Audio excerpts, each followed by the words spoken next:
E aí, pessoal, esse é o podcast da disciplina de GTI, né? O grupo é composto por eu, Pedro, Antônio Neto, Ana Evelyn e Luana Carvalho.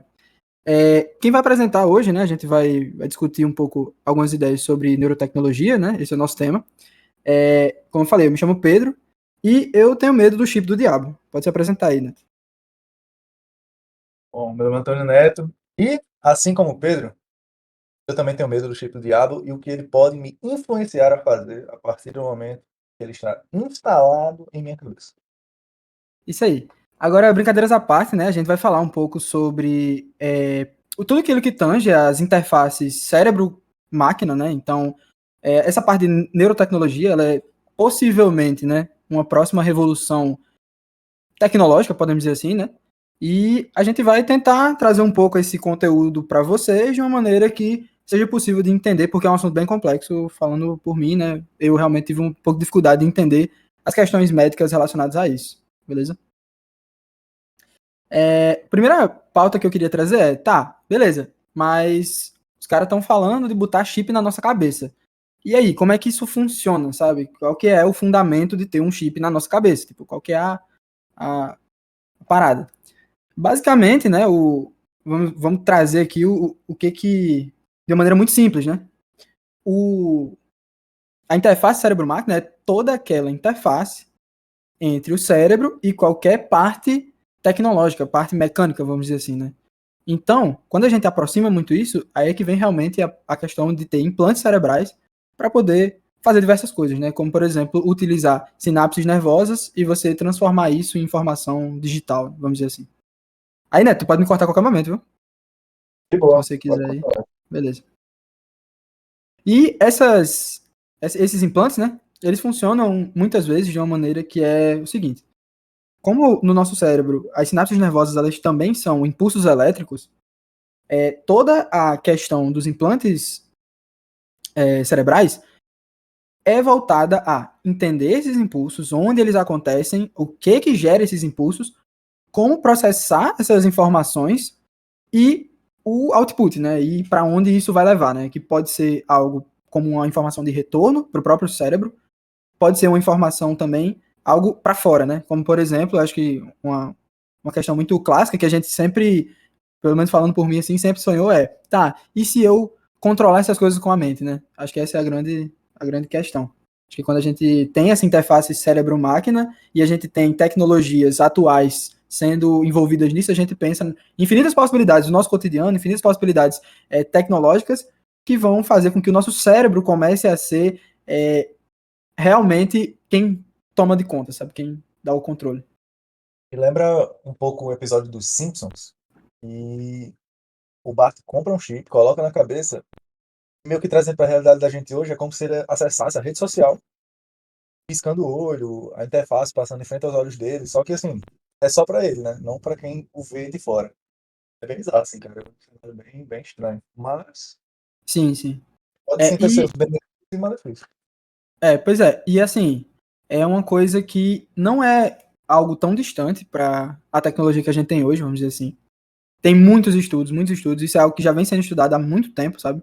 Então eu vi aqui desde empresas que, por exemplo, enfim, tem histórico desde, sei lá, 2009, por exemplo,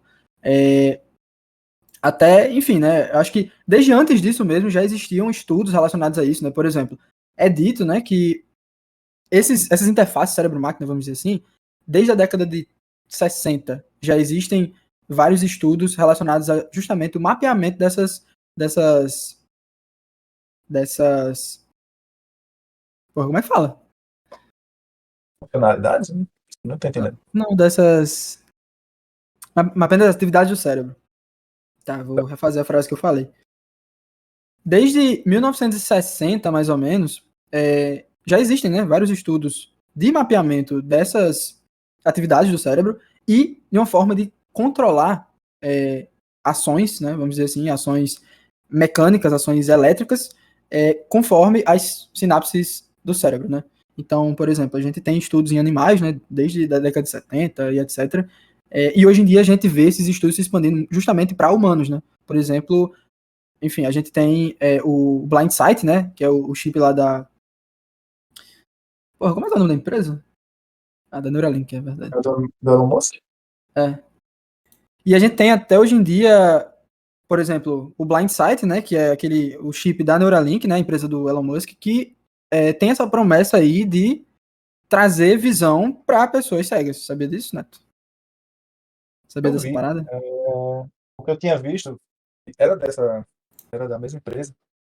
E que, conforme o tempo fosse passando, a ideia era que, a partir do momento, né, dando essa possível visão para pessoas com deficiência visuais e tudo mais, um futuro passando poderia estar, por exemplo, evoluindo para um controle de prótese, sabe? Sendo que a gente já tem alguns estímulos em máquinas que conseguem fazer, por exemplo, uma mão fechar, sabe? Sim, sim. O que eu Eu estava dando também. uma olhada, pesquisando e tal, era que, a partir do momento que se consegue dar um avanço significativo com isso, e que a gente já consegue hoje ter uma boa tecnologia para tal, é de, basicamente, uma pessoa amputada conseguir mover uma prótese a partir do chip, sabe? Então é Sim, sim. bem complexo. Isso é algo que até já rolou, né? Vamos dizer assim. É algo que. Porra, esqueci a fonte. Eu tinha visto uma fonte que falava uma parada dessa. Deixa eu ver se eu acho aqui. Olha, olha. The Brown, blá blá blá blá blá blá blá blá. Cadê? Ah, mas diga isso, o cara evolui legal e fica tipo assim, eu posso dizer, comerciável essa parada, tá ligado? Acessível. Então, já tem umas paradas meio assim. Mais ou Bem, mas menos. não é acessível pro público geral, tá ligado? Muito Isso que eu quis caro. dizer. É muito caro. Assim, meu tio, meu tio, tá ligado? Sofre um Uhum. acidente, perde a perna, coloca uma prótese e começa a andar, pô, tá ligado? Sim. É doideira. A gente tem Auxilia. algumas experiências e tudo mais, mas Ah, aqui, ó. Ó, eu tinha visto um estudo aqui que foi feito por David Orenstein. Foi publicado na Nature, né? Aquela revista científica. E em 2012, o que rolou aqui?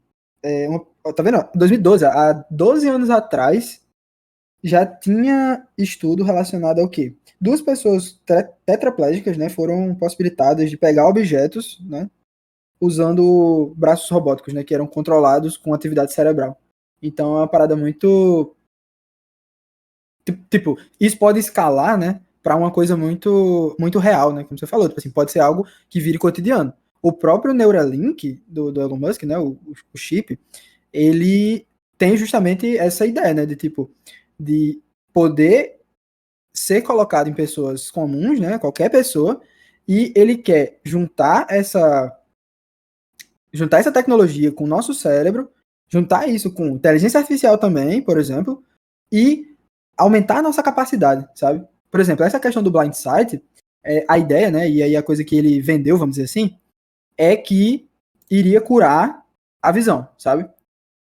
Pô, isso aí vai melhorar a visão de quem, por exemplo, tem uma visão ruim, sabe? Pessoas com deficiência que tem, enfim, um problema de visão, pode não ser 100%, né? Mas às vezes a pessoa tem uma visão, uma baixa visão, e a ideia era que você conseguisse ver, tipo assim, 4K, sabe? Era a ideia do Elon Musk. Eu acho que ele até publicou no Twitter, se eu não me engano. Ele publicou em 20 de março de 2024, ele publicou que o Blindsight é o próximo produto da Neuralink depois de Telepathy. Ele estava, né, falando sobre o produto. Devo mencionar que o implante Blindsight já está sendo trabalhado em macacos.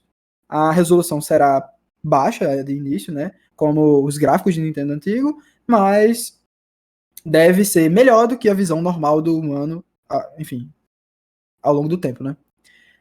Então, obviamente, a gente não tira um Twitter do Elon Musk como verdade, e aí a gente tem o outro lado da história, que é que tiveram pesquisadores, deixa eu só ver a fonte aqui, mas é um artigo de 2024, julho de 2024. é da Society for Neuroscience, Boa pergunta. porque se for o que eu ia até falar. Tipo, eles fizeram um estudo e tal, e com a interface deles, eu não vou lembrar o nome, não sei se era Cortical Layer 7, alguma coisa assim. Uhum. Eles fazem justamente isso. Tipo, eles fazem uma captura de padrões neurais, tá ligado? Relacionados ao movimento. E esse dispositivo ele faz o quê? Ele, no paciente, ele estimulou o cérebro da pessoa de tal forma que ofereceu percepções diferentes das oscilações, tá ligado? Do córtex motor do cérebro. Sim. Aí isso pode melhorar o tratamento de condições como paralisia e tudo mais. Eu não sei se é esse mesmo Não, estudo que esse você... outro ele é mais voltado realmente para a questão visual, sabe? Eles até falam, e aí entra num campo de dificuldades mesmo da tecnologia, que Sim. é o quê? Eles falam que como ele vai acessar o córtex visual do nosso cérebro, querendo ou não, o nosso cérebro ele tem uma certa capacidade. Então, quando o Elon Musk fala que a visão vai ser melhor do que o que a gente tem, por exemplo, é algo meio complicado, porque existe um limite da própria fisiologia, sabe? Da neurofisiologia, na verdade, eles falam, desse córtex visual, sabe? Então, Sim. não é nem como se tivesse uma dificuldade de engenharia, sabe? Não é uma dificuldade técnica, vamos dizer assim, é uma dificuldade, uma incapacidade do ser humano mesmo O de conseguir limite enxergar biológico. mais do que ele já consegue ver. Oi. O limite biológico, né? Exatamente. Exatamente.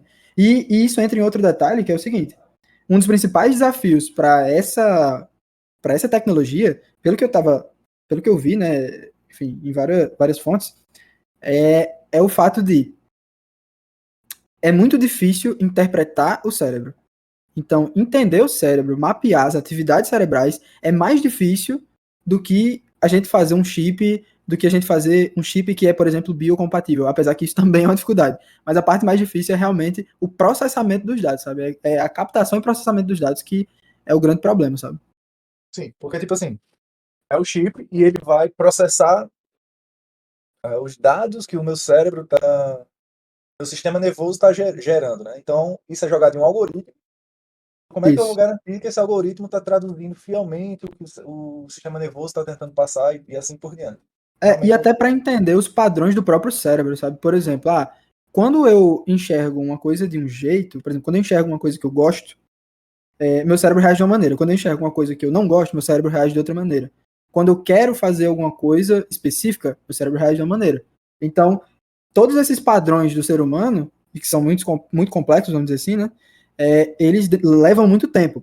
E uma das coisas que o pessoal também fala, né, sobre essa tecnologia é que o que está sendo feito hoje, o que a gente tem de evolução tecnológica, de testes, são muito mais para entender justamente, junto disso, né, entender essas atividades do cérebro para depois pensar em utilizá-las para alguma coisa, sabe? Então é algo bem, vamos dizer assim, até embrionário hoje em dia ainda, sabe? Eu acho que é bem incipiente de modo geral. E aí eu queria levantar um outro ponto, que é o seguinte, relacionado também a essa questão de visão e etc., a gente vê a questão da utilização da IA, né? E como isso tem sido utilizado, né, por, enfim, diversas áreas e etc., para melhorar, por exemplo, essas questões de saúde, sabe? Eu tinha visto, né, no TikTok e fui também procurar depois qualquer empresa, mas existe uma empresa que eles fazem vamos dizer assim, um sensor, que eles chamam de sensor tático, vamos dizer assim, sabe? Que qual que é a parada? Você coloca um capacete, assim, vamos dizer assim, um capacete, uma tiara, que tem uns sensores na sua frente. E isso é para pessoas que possuem deficiência visual, né? E aí, esses sensores, o que eles fazem? Eles não são implantados no seu cérebro, mas eu já pensei, né, na possibilidade, quem sabe, mas eles são táticos. Então, ele capta o que está ao redor da pessoa, a IA processa esses dados, ela faz como se fosse um. O cara até fala, quando ele explicou, né, o que fazia, ele fala que é como se a IA ela desse um zoom nos objetos, então é como se ela trouxesse os objetos para aquelas pessoas que não têm visão. E aí, por meio de pressão, por meio de questões estáticas na cabeça da pessoa, né, ela sabe, por exemplo, onde tem um objeto e etc. Ela não enxerga esses objetos, mas ela tem a sensação de que eles estão perto, que eles estão um pouco mais para o lado, um pouco mais para o outro, um pouco mais para cima, elas conseguem ter essa noção. Então você pensa, junta isso com a capacidade de transmitir talvez essa informação diretamente para o cérebro, isso se transforma numa coisa muito benéfica, sabe, de modo geral. Tipo, eu acho que pode ser muito bom. E outra coisa, uma coisa que eu tava pensando é que isso se relaciona muito, assim, e a gente vai chegar nesse ponto agora, e eu quero, né, levar para esse ponto, que é as questões éticas e de segurança. Que é o quê? Principalmente falando de segurança, né? A gente viu na disciplina todas as questões de cibersegurança. E como os sistemas de informação, né, eles têm que ser protegidos, eles têm que terem todo um protocolo ali para que aquelas informações não sejam violadas. E quando a gente fala do nosso cérebro, que, querendo ou não, é um dos poucos lugares que a gente tem a informação mantida confidencial, né? Porque a gente, enfim, se a partir do momento que sai da gente, né, qualquer pessoa pode. Talvez não qualquer pessoa, mas essa informação está no mundo, né? Enquanto está no nosso cérebro, só é nossa. Então, quando a gente traz a possibilidade de invasão, talvez, para dentro do nosso cérebro, isso levanta algumas questões. A cabeça da gente, nesse sentido, ficaria basicamente uma nuvem, né? Tipo, seria só mais uma nuvem em meio aos outros de banco de dados. Sim, principalmente com Porque, conexão que, por exemplo, a galera fala, né, de conexão Bluetooth, talvez, uma conexão até Wi-Fi, né, para você, enfim, ter essas questões dentro do cérebro, e também interagir com objetos fora, né, que é a grande questão. assim, porque Pra um falar. ponto, um ponto interessante é que, tipo assim, como você falou, da questão da segurança. Eu consigo, em teoria, né, não na prática 100%, uma corporação em si, garantir que os dados dela são seguros numa nuvem, por aí vai. Mas o que está no meu cérebro, em teoria, ele é confidencial, tipo, só eu sei, Sim, sabe? sim, E a partir do momento que eu estou liberando o acesso do meu cérebro a um chip, o que me garantiria, né, fora questões éticas, morais, sei lá, uma invasão e uma exportação dos meus pensamentos, sabe? Não dos pensamentos em si, mas tipo do que passa na cabeça daquela pessoa e por aí vai, sim. tipo, E sei lá, além disso, prever comportamento, tá ligado? a importação, né, também. É, Por sim, exemplo, imagina que você, sei lá, tem um chip desse, porque, por exemplo, já existe questão desse chip, né, de é, melhorar a memória das pessoas, né? Por exemplo, eu já fui numa palestra na própria UFESA sobre neurotecnologia, sobre, na verdade, não neurotecnologia, biotecnologia, né? Quer dizer, biotecnologia? É biotecnologia? Não sei, agora. é os dois. Enfim, eu já fui numa palestra na UFESA que falava sobre essa questão de tecidos e equipamento que é biocompatível, sabe? Biocompatibilidade com o corpo, etc. E lá a gente falou um pouco sobre essa questão de neurotecnologia e como existem estudos justamente para aumentar as capacidades do nosso cérebro em relação a, por exemplo, memória. Então, se a gente consegue guardar X quantidade de memórias na nossa vida, né? Porque o nosso cérebro tem um limite, se a gente tivesse algo mecânico para guardar essas memórias por a gente, por exemplo, algo digital, vamos dizer assim, a gente teria uma memória expandida, vamos dizer assim, né? E se a gente tem memória expandida, essa memória, imagino que, como um computador, ela pode ser manipulável, né? E se a gente tem uma memória manipulada, e a gente vê várias questões filosóficas, por exemplo, que o que, enfim, né, possíveis soluções do que é estar vivo, por exemplo, né? O que é a consciência? Fala um pouco sobre essa questão, né? O conjunto de memórias que a gente tem, né? Acho que, por exemplo, o navio de Teseu, ele fala um pouco isso, né? Tipo, se a gente tira todas as nossas partes e remonta o nosso corpo em outro lugar, a gente continua sendo a gente? Ou não, sabe? Então, as nossas experiências, elas contam para formar o que a gente é. E se essas experiências podem ser modificadas, a gente entra, por exemplo, no caso do Blade Runner 2049. Blade Runner no geral, né? Que os replicantes lá, eles têm memórias forjadas, né? Tipo, todos eles têm memórias criadas lá. Então, até onde a gente deixaria de ser humano, até onde a gente começaria a ter essa interação justamente de ser talvez que a gente pode até chamar de um ciborgue, né? Um ser humano volume 2 aí, né?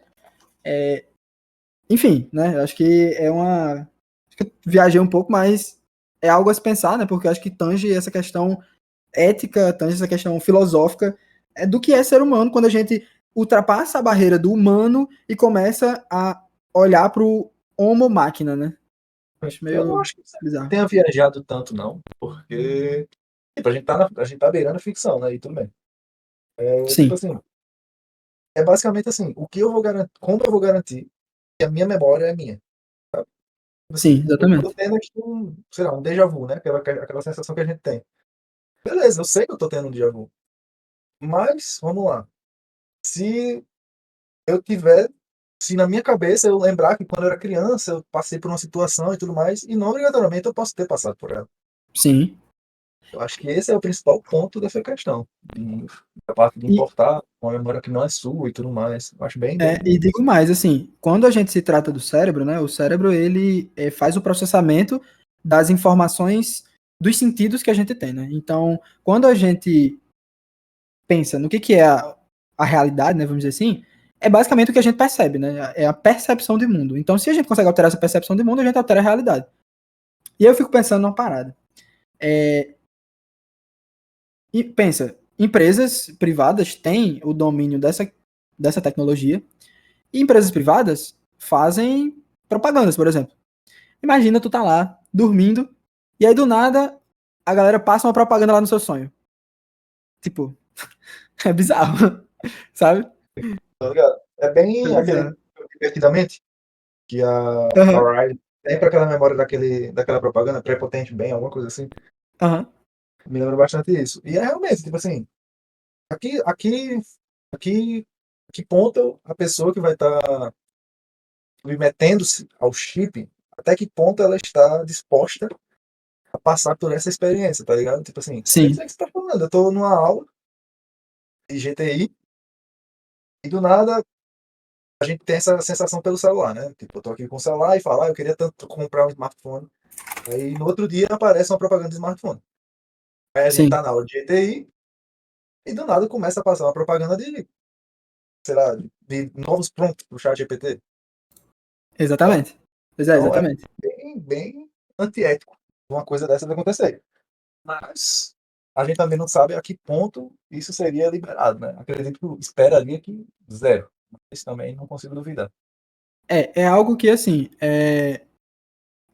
enfim, as pessoas que estão envolvidas no meio, né, pelo menos a grande maioria de cientistas, estudiosos e etc., a maioria tem esse pensamento realmente da ética e pensar, enfim, na segurança das pessoas que estão usando, segurança das informações também. Então, ter regulamentação e legislação para uma coisa que tem um dados que são altamente sensíveis e que não podem ter uso indevido de jeito nenhum, é algo muito essencial. Você precisa ter regulamentação disso definitivamente, sabe?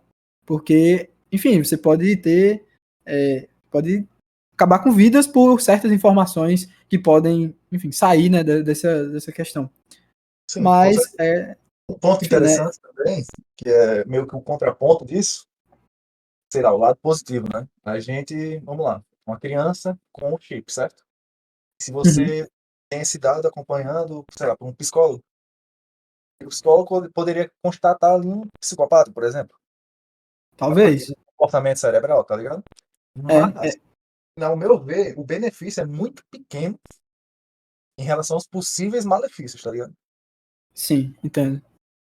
Eu acho que, assim, como você falou, é uma faca de dois gumes, né? Sim. Eu acho que tem, sim, seus benefícios, e muitos benefícios, principalmente quando a gente pensa em ampliar a capacidade humana, sabe? Eu acho que é algo que a gente tem até, por exemplo, enfim, a própria evolução do ser humano é, chega nesse ponto, né?